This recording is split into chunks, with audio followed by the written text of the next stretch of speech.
Srimad Bhagavatam Podcast, miércoles 12 de marzo 2024, 2025, miércoles 11 de marzo. Y comenzamos con el primer texto del capítulo 11, capítulo titulado El cálculo del tiempo a partir del átomo. Bhagavatam 3.11.1. Comenzamos. Om Namo Bhagavate Vasudevaya. Om Namo Bhagavate Vasudevaya. Om Namo Bhagavate Vasudevaya. Maitreya Uvacham Charamasad Visheshanam Aneko Samyuta Sadam Paramuna Savigneyo Nrinamaikam Brahmo Yata. Traducción del verso. La partícula elemental de la manifestación material, que es indivisible y que no forma parte de un cuerpo, se denomina átomo. Existe siempre como una entidad invisible, incluso después de la disolución de todas las formas. El cuerpo material no es más que una combinación de esos átomos, pero el hombre común lo entiende erróneamente.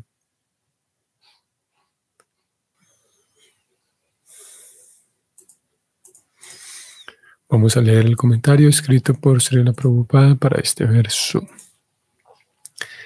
La descripción atómica que hace el Srimad Bhagavatam es prácticamente la misma que da la moderna ciencia del atomismo y que se describe aún más en el Paramanu Vada de Canadá. También en la ciencia moderna se acepta que el átomo es la partícula elemental indivisible que compone el universo. El Srimad Bhagavatam es el texto completo de todas las clases de conocimiento, incluso de la teoría del atomismo. El átomo es la forma diminuta y sutil del tiempo eterno. Siguiente verso, verso 2. Sata eva padartasyam swarupavasthitasya yat kailavyam o kaivalyam paramamaham avishesho nirantaram. Traducción. Los átomos son el estado elemental del universo manifiesto. Cuando permanecen en su propia forma, sin formar diferentes cuerpos, se les llama la unidad ilimitada. Existen sin duda diferentes cuerpos con formas físicas, pero los propios átomos forman toda la manifestación. Claro, porque en fin de cuentas, todo lo que vemos, todas las cosas que vemos a las cuales les asignamos un nombre, en realidad no es más que materia, no es más que átomos. ¿Sí?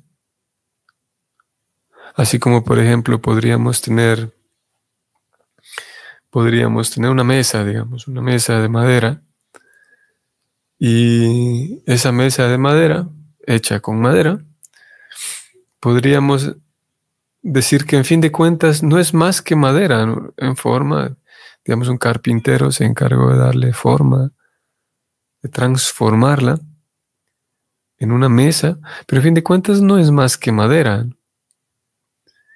Si supongamos si ocurre un incendio en la casa y al final del incendio se encuentran algunos escombros y se percibe que hay una madera que se incendió, pero no se puede identificar si era una mesa o qué era. Se va a identificar como una madera que se incendió. Sí, una madera que se incendió. Porque en fin de cuentas una mesa, si bien es verdad, le damos el nombre de mesa, pero en realidad no es más que madera. Y si vamos un poco más atrás, si Sí, sí, hasta lo más atrás posible nos damos cuenta que mismo esa madera y todas las demás cosas no son más que átomos unidos, dando, sí, formando diferentes cuerpos. En este caso, un árbol, diríamos, o una tabla de madera. Pero en fin de cuentas, todo se reduce a átomos. Todo lo que vemos se reduce a átomos. Todas las cosas que tenemos a la vista y a mano tienen su...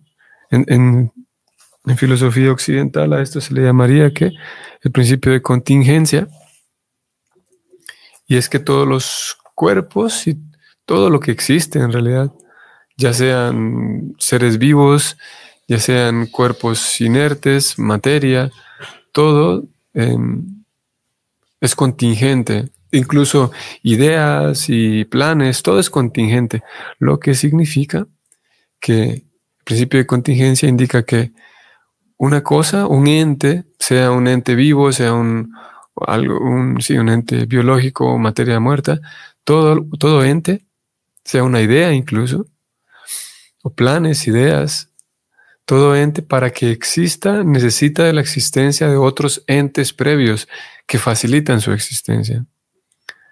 Así como en el caso de la mesa, volvamos, para que la mesa exista, pues se requiere, sí, de un árbol del cual se va a extraer la mesa, y se requiere no solo el árbol, sino que se requiere una persona que sepa darle forma de mesa al árbol, a la madera. Se requiere una sierra, se requieren herramientas, se requiere un espacio en el cual trabajar y poder darle la forma a la mesa. Y para que ese espacio exista se requiere de otros materiales, se requiere de, no sé, cemento, ladrillos, para que se construya ese taller donde va a trabajar el carpintero. Para que la sierra exista se requieren otros materiales y la inteligencia de otras personas que fabricaron esa sierra o ese serrucho. Y en fin, podemos regresarnos, cada cosa que tenemos, podemos observarla y darnos cuenta de que todo es contingente, y para la existencia de eso se requiere la existencia de otros entes previos. En el caso de los átomos, es de acuerdo a lo que lo estamos leyendo aquí, como lo plantea el Bhagavatam, es que es, ¿cómo se dijo acá? La materia prima. Los átomos son el estado elemental del universo. O sea, no se puede retroceder, no se puede preguntar. Bueno, sí se puede preguntar, pero ya no se podría rastrear cuál es el origen de los que hay antes de los átomos, porque ellos son el estado elemental del universo. Entonces decía, cada cosa que vemos, todo lo que vemos, desde una mesa que yo mismo estoy utilizando ahora, mis gafas, mis lentes, un lápiz para escribir, un papel, todo, si bien es verdad, les damos diferentes nombres, pero todo tiene materia prima. Se requieren elementos primarios para darle forma a todas las cosas que vemos. Sí, se va a requerir de minerales, se va a requerir de plástico, se va a requerir el petróleo, por ejemplo.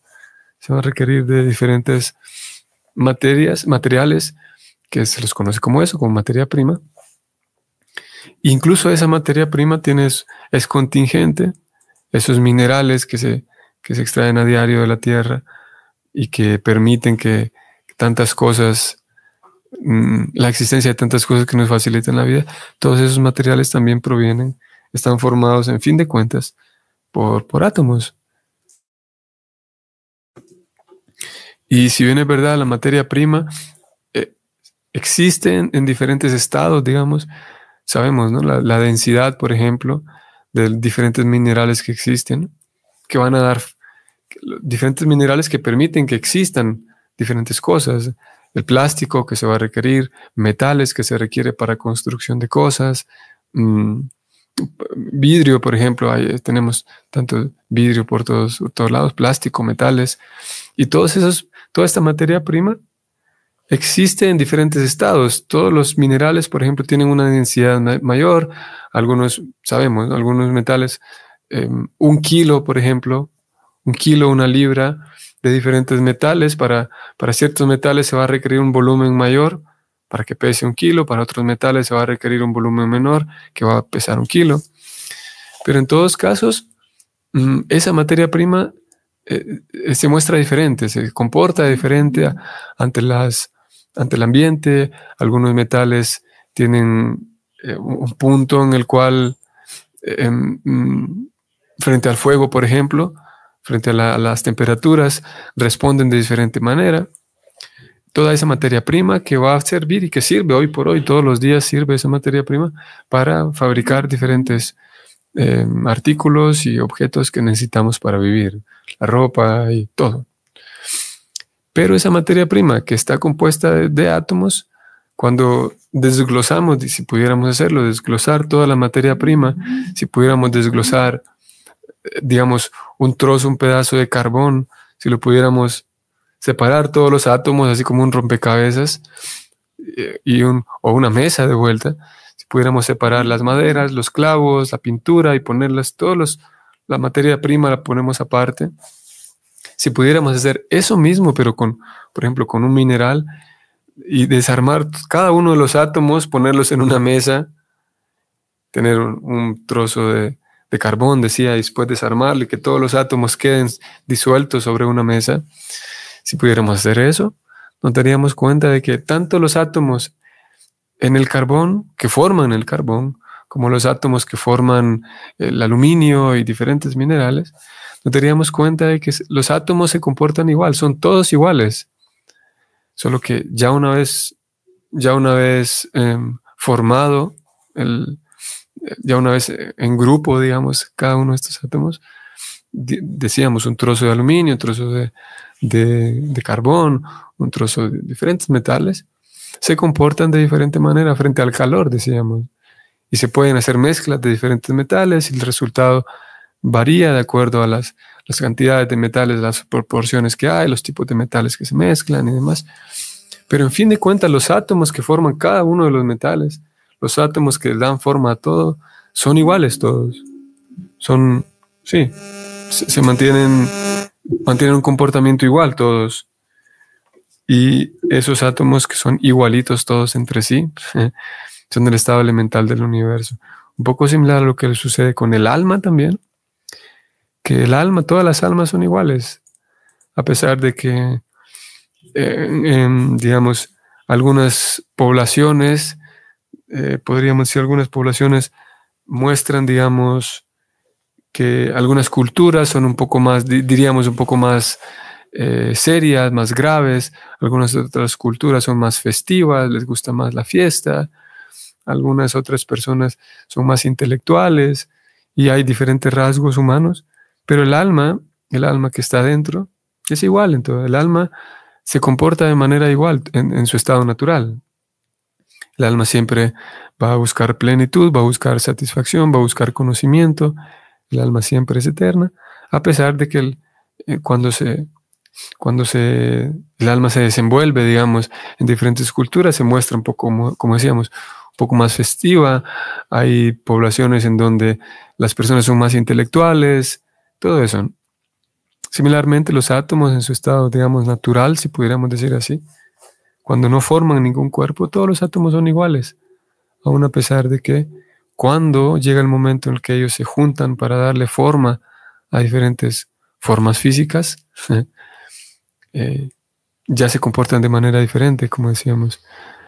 Los átomos que hay diríamos, tenemos un cuchillo y tenemos una naranja. Y en ambos casos, tanto el cuchillo como la naranja están formados de átomos. Pero resulta ser que cuando paso el cuchillo sobre la naranja, el que cede, el grupo de átomos que cede es la naranja. El cuchillo ni se inmuta. Posiblemente a nivel molecular haya un impacto, digamos, que tiene el filo del cuchillo, y con tantas veces que se cortan naranjas, después de, no sé, miles de naranjas, el cuchillo apenas comienza a perder el filo. Y a nivel microscópico tal vez se ve que sí hay un impacto, pero vemos que una naranja, y podemos cortar miles de naranjas con ese cuchillo. En ambos casos lo que tenemos son dos cuerpos físicos que están formados de átomos. Sin embargo, en el caso del cuchillo, como explicaría la física, los átomos están concentrados y están unidos de manera más firme, Eso hace que el cuerpo del cuchillo se muestre más firme. Y en el caso de la naranja también hay átomos, pero están menos unidos, por dar una explicación simple, porque es la explicación que puedo dar. Los átomos están menos unidos, entonces se vuelve más, la unión entre los átomos es más débil, si podríamos decir. Por esa razón, entonces al enfrentarse, digamos, al recibir el corte del cuchillo de manera más fácil, ambas mitades de la naranja, pues la naranja se parte en dos mitades. Entonces en ambos casos lo que tenemos son átomos, pero como dijimos, en estos cuerpos, estos átomos en cuerpo de naranja, digamos, formando una naranja, y los átomos en cuerpo, dándole forma a un cuchillo, se comportan de manera diferente de acuerdo al rol que están desempeñando. Pero de vuelta, en ambos casos, tanto los átomos, no hay, por ejemplo, no es que hay átomos que forman, ¿cómo diríamos? Átomos para formar una naranja y átomos para formar un cuchillo. En ambos casos es la misma cosa. Los mismos atomitos pequeñitos forman ambos cuerpos, los cuerpos, aquellos cuerpos más densos o cuerpos más, digamos, más débiles o más suaves. Vamos al texto 3. Evankalo pianumitam sausmies taulie chasatama samstana bhuktya bhagavan avyakto vyakta vivu. Traducción del verso. Uno puede estimar el tiempo midiendo el movimiento de la combinación atómica de los cuerpos. El tiempo es la potencia de la poderosa o de la todopoderosa personalidad de Dios, Hari, que controla todo movimiento físico, aunque Él no es visible en este mundo. ¿Ok?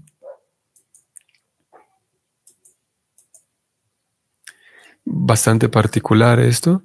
El tiempo es la potencia de la todopoderosa personalidad de Dios. Algunos de ustedes estarán familiarizados con esta canción que dice: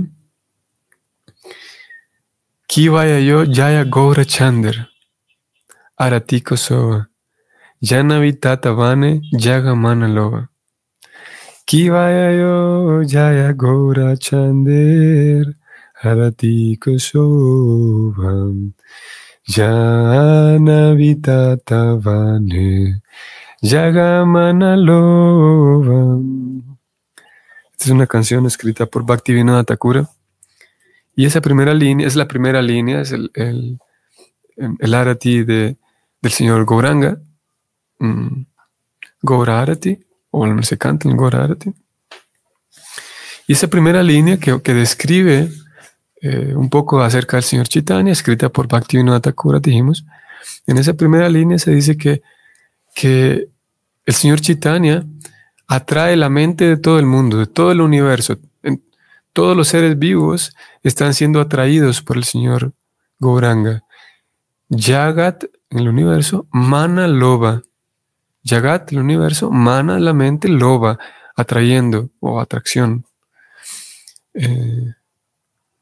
Entonces el señor Gauranga, el Arati, la adoración del señor Gauranga, atrae la mente de todo el universo, todo el mundo. Jagat, Mana, Loba. Entonces, aquí acabamos de leer esto de que el tiempo es la potencia de la todopoderosa personalidad de Dios.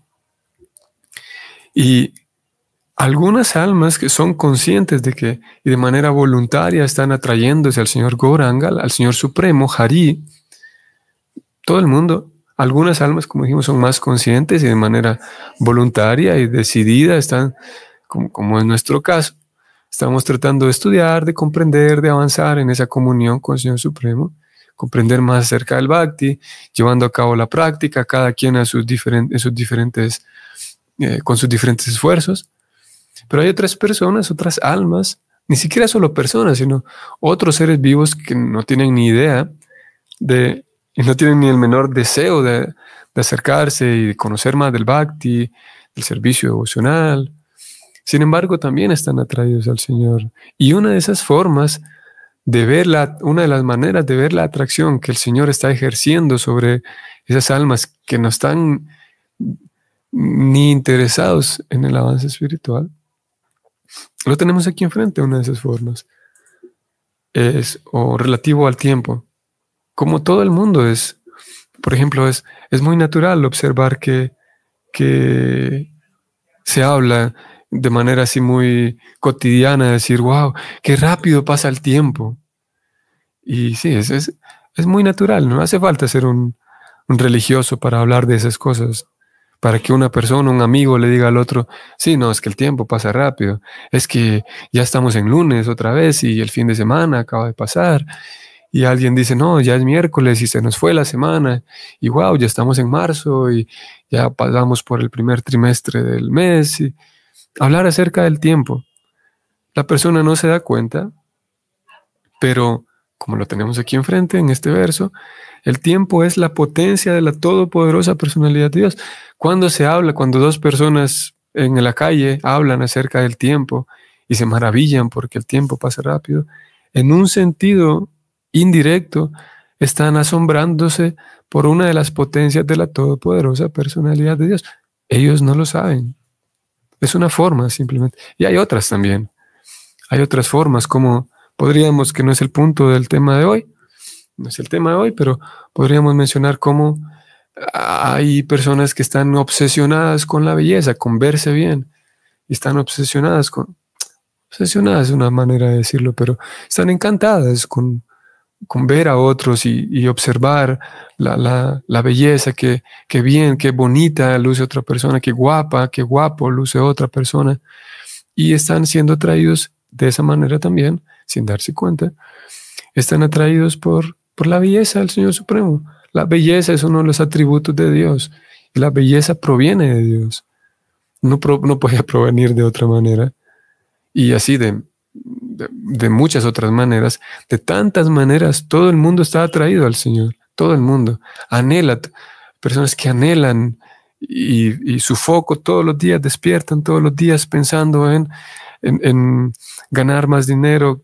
Y no estamos señalando aquí si eso es bueno o malo, no nos interesa hablar de eso ahora, pero ganar más dinero y su trabajo y sus empresas y la inversión del dinero que van a hacer. Y es una forma de estar atraído al Señor Supremo, estar atraído a la riqueza, la opulencia, es una de las características, atributos del Señor Supremo. Y de tantas otras maneras, aquí hemos puesto un par de ejemplos nada más, de tantas otras maneras, cada persona está atraído a un aspecto bello de la naturaleza, y esos aspectos bellos simplemente son aspectos del Señor Supremo.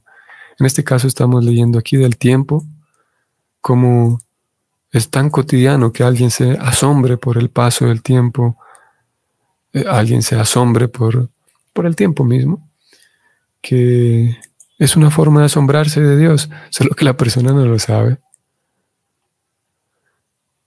Bueno, y aparte de este verso, aparte de hablar del tiempo, nos habla de algo también interesante, nos presenta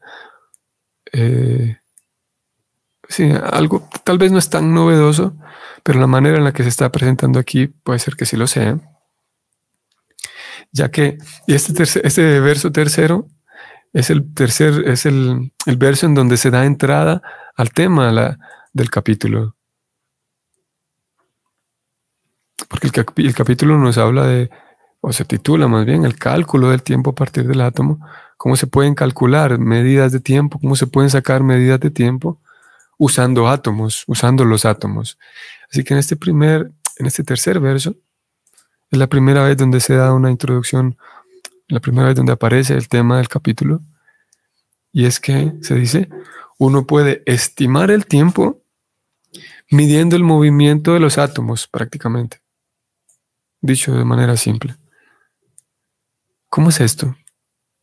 Y esto lo vamos a ver un poquito más adelante en el capítulo, ya lo leímos ayer, pero lo vamos a ir viendo de a pocos. Y es que, ¿cómo sucede esto? Por ejemplo, sabemos, ¿no?, que desde la antigüedad se ha utilizado el movimiento del Sol o el desplazamiento del Sol para medir el tiempo. Yo puedo, por ejemplo, y eso es muy fácil, puedo poner una marca en el suelo, en un lugar en donde haya donde haya suficiente espacio para ver la sombra del trayecto del Sol. Yo puedo poner una marca, puedo poner un pequeño un clavo, no sé, una pequeña, un clavito, puede ser una piedrita, lo que sea en realidad, algo que marque el tiempo y que me regale una sombra nítida, y puedo medir cuánto tiempo transcurre, puedo decir, no sé, 15 minutos, y ver cuánto ha desplazado la sombra, cuánto se ha desplazado la sombra del Sol, y poner otra marca. Y ya sé que en 15 minutos tengo este desplazamiento, tengo esta medida. Voy a usar medidas que no tengo idea, medidas al azar. Yo podría decir, bueno, en 15 minutos la sombra del Sol se desplazó 10 centímetros. Y ahí tengo una medida estimada de eso, el desplazamiento del Sol en cierto tiempo, en cierta cantidad de tiempo. Pero ¿qué pasaría si pudiéramos hacer eso mismo en una escala menor, más en micro? Sí. Yo podría entonces decir, bueno, en un minuto la sombra del Sol se desplaza 1 centímetro, por decir un número. Bueno, y si lo podemos hacer más, a una escala menor todavía, sí, a una escala más pequeña, yo diría, bueno, en un segundo, porque claro, a nuestra vista, la sombra no está desplazándose en un segundo, porque un segundo es una medida de tiempo tan pequeña que sí, es casi imperceptible o es prácticamente imperceptible a nosotros, pero resulta ser que un segundo, el Sol está avanzando, aunque un segundo sea una medida muy corta, pero si pudiéramos verlo en cámara lenta y en una captura más en micro, resulta ser que sí, en un segundo el Sol va desplazándose, si fuera en cámara lenta nuestra observación. Y si podemos hacerlo a nivel atómico todavía, ya no solamente estamos hablando de que en un segundo el Sol se desplaza 1 milímetro, diríamos. 1 milímetro es el desplazamiento del Sol en un segundo. Si lo viéramos a nivel atómico, resulta ser que, y es lo que va a proponer este capítulo, si yo pudiera poner, si fuera esto posible, si yo pudiera poner 100 átomos uno al lado del otro, me daría cuenta de que el transcurso del Sol abarca esos 100 átomos, que es mucho menos que 1 milímetro. ¿Cuánto tiempo tarda el Sol en abarcar esos 100 átomos puestos uno al lado del otro? Y si lo vemos a una escala menor, todavía resulta ser que sí hay una medida. ¿Cuánto tiempo pasa para que el Sol, ya no solamente un espacio de 10 centímetros o un espacio de 1 centímetro o un espacio de 1 milímetro, sino que ahora el espacio que abarca un átomo, ese espacio que abarca un solo átomo, que es medidas moleculares que es imposible verlo a simple vista, pero el tiempo que pasa lo que abarca el Sol, la sombra del Sol en un átomo, el Bhagavatam, como ya lo sabemos en este capítulo, nos va a regalar esas medidas y nos va a presentar cuál es el nombre. Si yo podría decir, bueno, el tiempo que recorre el Sol en todo el planeta Tierra, en realidad toda esa medida lo llamamos un día, y si lo repartimos o lo partimos a la mitad, tenemos aproximadamente unas 6 horas aproximadamente, y lo vamos partiendo, vamos seccionando si vamos seccionando esa medida, diríamos, bueno, tenemos 1 hora, 1 hora, 1 minuto, de 1 minuto 1 segundo, y si lo vamos seccionando aún más, el Bhagavatam nos da unas medidas de tiempo que tienen que ver con, como dijimos, con cuántos átomos abarca el desplazamiento de la sombra del Sol respecto a cierto tiempo. Un tanto técnico, lo vamos a ver un poco más adelante. Al menos la descripción, como ya sabemos, Prabhupada no se va a detener tanto a hablar de esto, pero el Bhagavatam al menos lo menciona. Como dijo este verso, uno puede estimar el tiempo midiendo el movimiento de la combinación atómica. Bueno, esas son cosas que, como lo dijo Prabhupada en el verso anterior, están explicadas un poco más, en el verso 1 más bien, están presentadas con mayor detalle por esta persona, Kanada, que es uno de los filósofos dentro del contexto védico, Kanada, y él escribe Paramanuvada, donde da una presentación mucho más detallada de esto que estamos leyendo, cómo calcular el tiempo usando las combinaciones atómicas. Bueno, por hoy eso es lo que diremos. Gracias nuevamente por su atención, por su participación. Que tengan un excelente día. Nos vemos mañana. Hare Krishna.